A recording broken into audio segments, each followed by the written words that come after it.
Meghan Markle et le prince Harry ont-ils tout inventé? Ce mercredi 17 mai, le porte-parole du duc de Sussex a déclaré que le couple s'est retrouvé dans une course-poursuite face à des paparazzis dans les rues de New York. Cette poursuite acharnée, qui a duré plus de 2 heures, a entraîné de nombreuses collisions avec d'autres conducteurs, des piétons et 2 agents de la police de New York, a-t-il annoncé. Avant de rappeler, bien qu'être une personnalité publique s'accompagne d'un niveau d'intérêt de la part du public, cela ne devrait jamais se faire au détriment de la sécurité de qui que ce soit. Une version de l'histoire bien différente de celle du chauffeur du couple Sussex. Au volant du taxi qui devait les ramener dans une résidence privée après la cérémonie de remise de prix au Ziegfeld Ballroom, Suk Char Singh a un tout autre discours. Je ne pense pas que j'appellerais cela une course-poursuite. Je n'ai jamais eu l'impression d'être en danger, a-t-il déclaré, rapporte Sky News. Ce n'était pas comme une course-poursuite dans un film.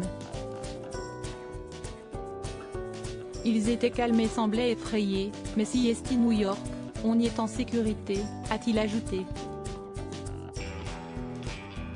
Avant de préciser que Meghan Markle et le prince Harry, accompagnés de Doria Ragland, lui avaient donné l'impression qu'il avait déjà été poursuivi par des paparazzis avant de monter dans sa voiture.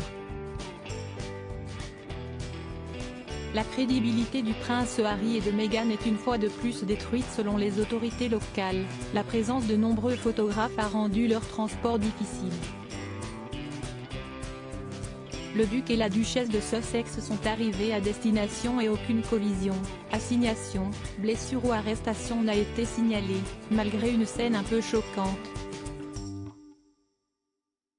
Impossible alors ne pas faire le lien avec la mort tragique de Lady Diana dans un accident de voiture en août 1997. Mais sur Twitter, certains internautes s'interrogent sur les récits, bien différents, de la même soirée. Pour Dan Botton, journaliste de GNU, la crédibilité du prince Harry et de Meghan est une fois de plus détruite par le récit de leur soirée. Quand les médias commenceront-ils à comprendre que chacune de leurs déclarations doit être vérifiée? S'interroge-t-il. D'autres utilisateurs font également part de leurs doutes. Pourquoi n'y a-t-il pas eu d'arrestation? Griller les feux rouges, rouler sur les trottoirs, reculer dans les rues à sens unique sont autant de délits, écrit l'un d'entre eux. Un autre ajoute, pourquoi la déclaration du NID, police des villes de New York, note de la rédaction, diffère-t-elle de celle des Sussex? S'il y avait eu collision évitée de justesse et conduite dangereuse, des arrestations auraient certainement eu lieu, non seulement pour leur sécurité, mais aussi pour celle des autres usagers de la route.